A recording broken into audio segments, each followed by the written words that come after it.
Welcome to the All About You podcast. My name is Sheila and I am your host. In this podcast, I invite everyday people to tell their stories of their travels, passions, and what makes them happy. So if you have a story to tell, please contact me on allaboutyoupodcast@yahoo.com and let's tell your story. So now for today's conversation. Welcome to another conversation on the All About You podcast. And today I have returning guest Cameron Hall, and we are talking all things pantomime. Cameron is the director, scriptwriter and choreographer of the pantomime Sleeping Beauty in Skegness in the UK, which is his hometown. So Cameron, welcome back to the All About You podcast. Thanks for having me back again. It's been a year. It's been a year since I was last talking to you. It is, so it's about time you came back, Cameron. About time. So let's first of all start off by explaining what is a pantomime, because it is a typically British thing. So for listeners not maybe au fait with what a pantomime is, let's start at the beginning. Okay. Yeah, like you say, it's a real British thing, isn't it? For me, the best way to describe it, I describe it to anyone, is a comedy musical version of a fairy tale. And then obviously you add in all the wonderful traditions of panto that make pantomime not just your general musical. You know, you have the panto dame with the man dressed as a woman, or you have the baddies and you have typical sketches and the whole ghost gag, it's behind you, all those kind of things. Wherever you see a panto, whether it's in the UK, and they have started to go, I know South Africa has one now, there's some in Australia, they are starting to kind of move to those places. I think it's those special little bits that make a panto a panto. But yeah, in its simplest form, it's a comedy musical version of a fairy tale. So let's start at the very beginning. So there are lots of different fairy tales and stories out there. How do you go about, as the scriptwriter, selecting which pantomime you're going to do that year? I would say like a generic 8 pantos that are done by every theatre in a loop. So you have Aladdin, Jack and the Beanstalk, Cinderella, Snow White, Sleeping Beauty, Mother Goose, which is not done very often anymore, but it is done, Dick Whittington, Beauty and the Beast. So they kind of go in a loop. So a theatre will, whether that they've always had one or it's their new, for example, the Embassy, about 5 years ago, they decided to not have a company come in anymore. They were going to produce their pantomime in-house. And they decided they were going to start with Aladdin. The main decision behind that was the live action Aladdin had just been released. So it seemed to make sense that Aladdin was going to be everywhere. It was a marketing thing. Sometimes it comes down to an expense thing. So Cinderella, to put Cinderella, is an expensive pantomime because you have all the carriage and you have a bigger cast because you have 2 ugly sisters and those kind of. So sometimes it comes down to that. Sometimes it comes down to, like I say, the order. What can we do next? I always like to make sure it's a male-led panto, a female-led panto. Alternately, so the boys get their action hero one year and the girls get their princess the next. So this year, Sleeping Beauty, in fact, this year was meant to be Snow White, but with the pandemic and obviously the less people we could have in the theatre, the better, backstage. So obviously with Snow White comes 7 little dwarves, which are normally played by children. In bigger pantos, in the big theatres, they are actually played by dwarves. But most pantos are played by children in suits. And that's just not physical. That just wasn't physically possible this year. So there was lots of other options, but I kind of pled for Sleeping Beauty. It had the tagline of our panto this year was, "From our slumber we awake." It felt very right to do Sleeping Beauty. We've all been kind of asleep for, we were bringing the theatre back to life. But it's always a difficult one. You have to look at the demographic of where you are. For example, Skegness will never do Dick Whittington because it doesn't have the same going to London. That panto seems to work in the south, not so much in the north. What seems to be a good choice? What seems to be, is there anything topical we can bounce off to pick? I think that's the thing with the pantomime. You've got the basic story, but it's making it relevant with in-jokes, news items, maybe people that, you know, in the world of celebrity, that you sort of pull those stories into the pantomime. Absolutely. How do you write all that? So, like you say, most fairy tales have a basic story. The biggest trap that you can fall into, which I try not to fall into, which is very difficult, is all of these fairy tales had a life before Disney took them on. In many cases, the panto existed before the Disney film. But it's very easy to go, especially with something like Aladdin, for example, next year, Beauty and the Beast. You can't go near Disney for rights and you have to royalties and things. But there is a certain amount of people going to see it and expecting a dancing pot and pan or a talking candle, or, you know, you go to Sleeping Beauty and expect 3 fairies because that's what's in the Disney film. So for me, I always go back to the original fairy story. I always go back to the original and take out all the Disney and find what the story was originally. For Sleeping Beauty, that, you know, she's not called Maleficent. She's called Caraboss in the original story. There's one fairy. It's much simpler than Disney has made it. So I go back there and this kind of starts happening March, April kind of time. I'll start doing this.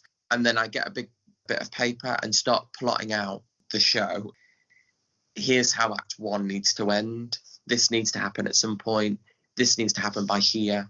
And then I start going through, okay, what characters have we got to play with? Because some pantos, because they have the budget, have a huge cast of 9 or 10 lead characters to play with. For me, the theatre, we don't do that. This year we had 5 principals. So you have to start going through it thinking, okay, so she's just been on with him. So now I need to see her and we need to see him and we've got to meet him and that's got to happen. And so I kind of block all that out. In my brain, I'll know I would like this to happen. Here's the twist we're going to add on it this year. All those kind of, like, for example, this year, our fairy and comic character was played by the same person.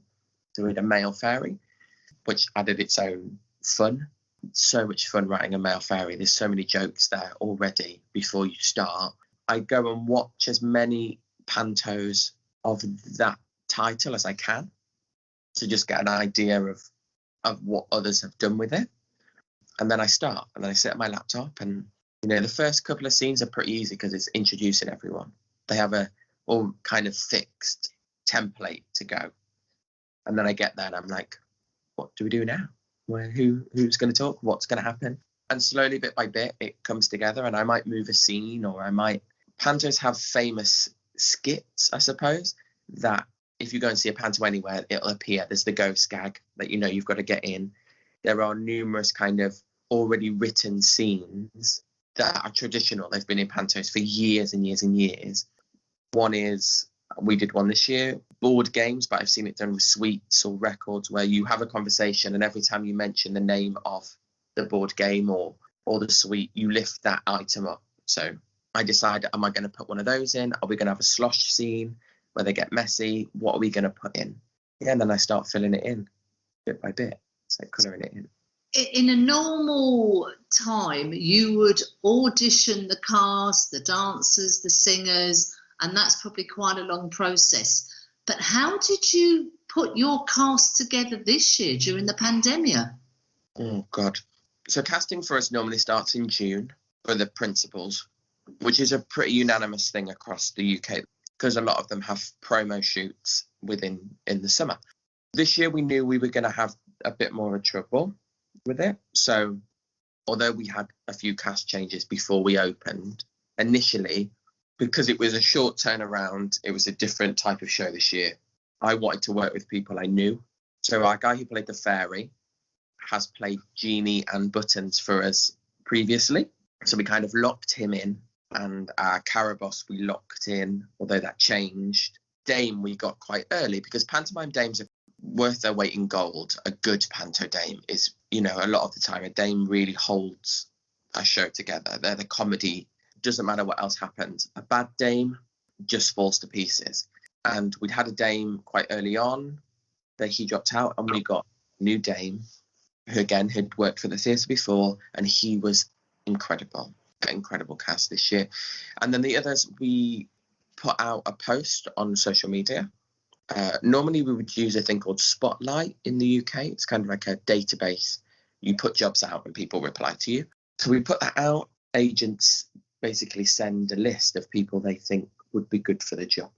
Funny enough, the agent who sent a lot of stuff this year is a good friend of mine. I've worked with him. He's done another show for me before.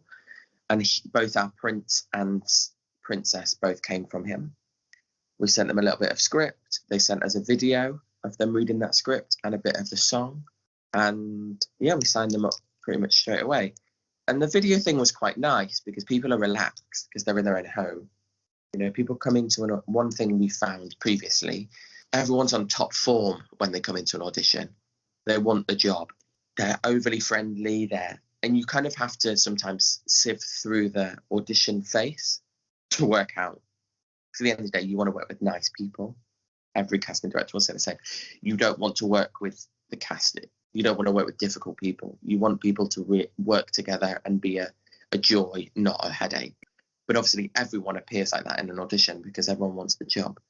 So you have to kind of be a detective and, you know, and everyone knows each other in this industry. So I often ring someone. I look at their CV and I know someone. I go, how are they? Should we work with them? Yeah, they're great. No, I wouldn't bother. So yeah, this year was mainly by video, which was, for me, much better. I didn't have to travel to London. I didn't have to go and sit in a room all day. It was more efficient, really. It was a much more efficient way of doing them, and probably a way we will probably keep as a theatre. But it's great because you don't know what you're looking for. I have an idea of who I would like, but until they come up, you know, they do something with the script and you're like, oh, I'd never thought about doing that. Or they make a line that wasn't intended to be a joke, funny, and you think, you're my man. You're going to be great at it. But yeah, it was different this year, very different, for sure. If we talk about the songs now, the songs are a huge part of the pantomime and they're generally something quite topical. How do you go about finding the songs for the pantomime? Well, I'm really bad because I don't know any song that's released after 1994. I'm not down with the kids as such. Sometimes they're really obvious. So, for example, when Baby Shark was huge, it was an obvious song to put in the panto. I don't think now, you know, when I was a kid in panto, it was obvious what songs were going to be in the panto because Christmas number 1 was a big thing. Now, modern music you couldn't put in a panto because you can't understand half the words they're saying. So there's been a bit of and I think this is the same across most pantos, there's been almost a return back to just classic songs that everyone loves and enjoys. For me, I always start with the opening, what's going to set the tone of the show. Normally, the theatre have a tradition of doing a mega mix finale. So we kind of pick, the finale is the first thing we pick, the mega mix, and at least one song from that mega mix will be in the show somewhere else, whether that's as a play on, whether that's an actual song. And then there's almost like an unwritten list of songs that suit each character.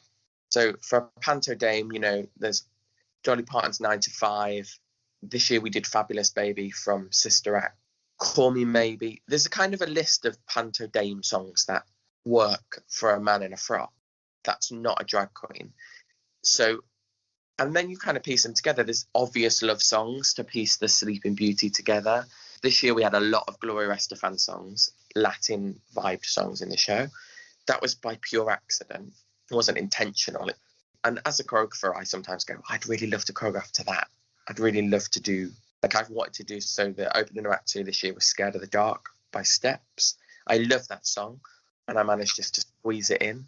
And the producer will say to me, I would really like this song. And you have to find that nice mix of old songs, new songs, musical theatre songs, pop song, just finding that level.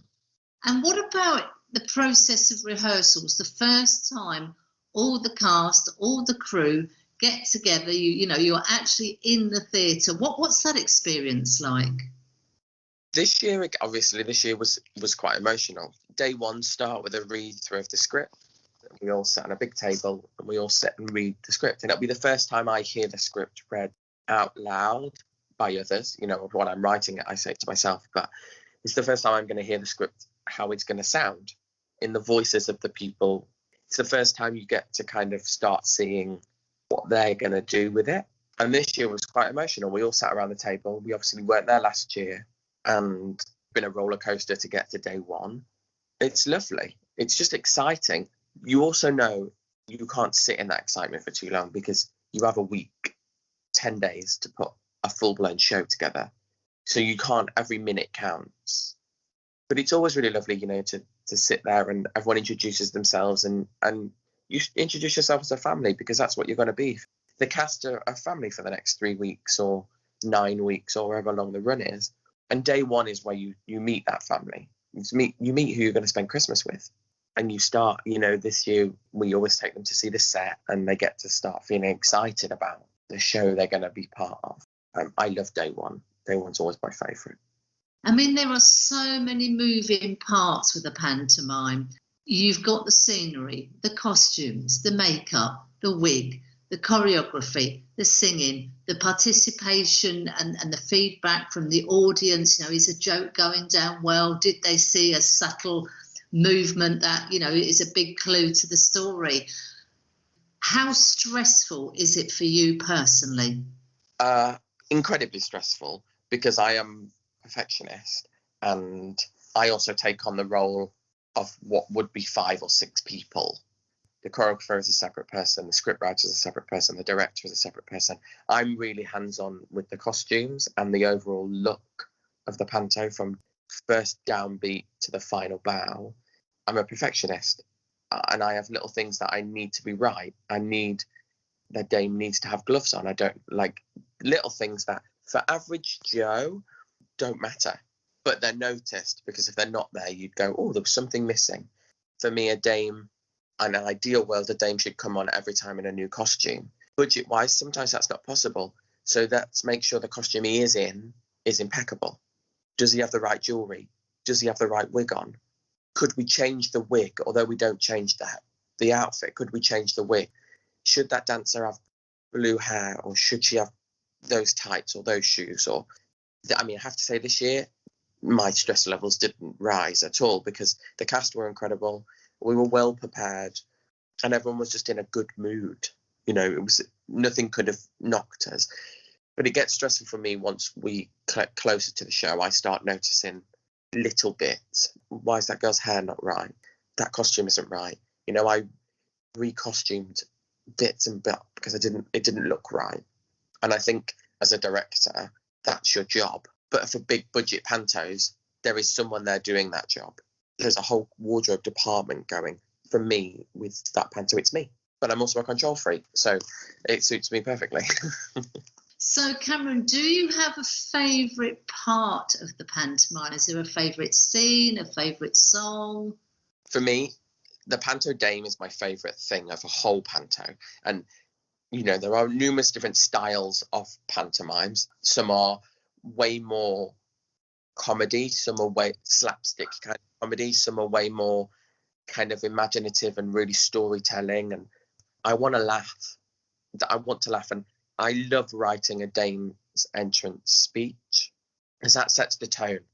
Once we hear her do the whole I'm this or I'm that, and she tells a couple of jokes, gets the man from the audience, we know what we're in for. The audience can almost take a breath and go, we're safe, we're here, I'm going to laugh for 2 hours. I always enjoy writing that scene. Or any scene with a dame in, especially when this year the fairy and dame, the queen, had some really brilliant one-liners with scenes together. I had such fun writing their kind of back and forward. I hate writing resolve scenes where the end scene where we make the baddie good. I hate it. Hate those scenes because they're so difficult not to be naff. Like, oh, you're good, woohoo! And I hate writing the love scene, prince and princess meet. Hate it because it's always like, oh, we've just met, oh, and I'm in love. Everyone knows what's going to happen, so you don't want to go on and on and on about. But sometimes you write it and I think, oh, they literally said 4 words to each other and they've just told each other they love each other. That's slightly. Well, these things always work, don't they? Always. So, Cameron, I have actually had the opportunity to see the pantomime online. Can you explain how everyone can still see Sleeping Beauty online? Can you explain the process? Absolutely. So if you head to www.embassytheatre.co.uk, on their front page you will see Sleeping Beauty. It's called A Digital Dream. You can click that and you can buy your e-ticket. I believe it's £10, and you can watch that up until the 4th of January. So the show is 2 hours in length. Stick it on, have a cup of tea. It's a perfect nighttime watching. It's a perfect evening thing to have a watch and giggle at. So if you head over to the website or their Facebook, you'll find all the information on their Facebook as well, Embassy Theatre Skegness. Yeah, it's great. We loved having it digital this year. You know, a lot of people didn't feel safe going into theatres or just couldn't get to a theatre. You know, for you weren't going to come to Skegness to watch a panto. So yeah, you can now watch it. And I love it. I love being able to share it with people that wouldn't normally get a chance to see it. So Cameron, thank you so much for taking us on a journey of Sleeping Beauty at Skegness. You're very welcome. Thank you for having me again.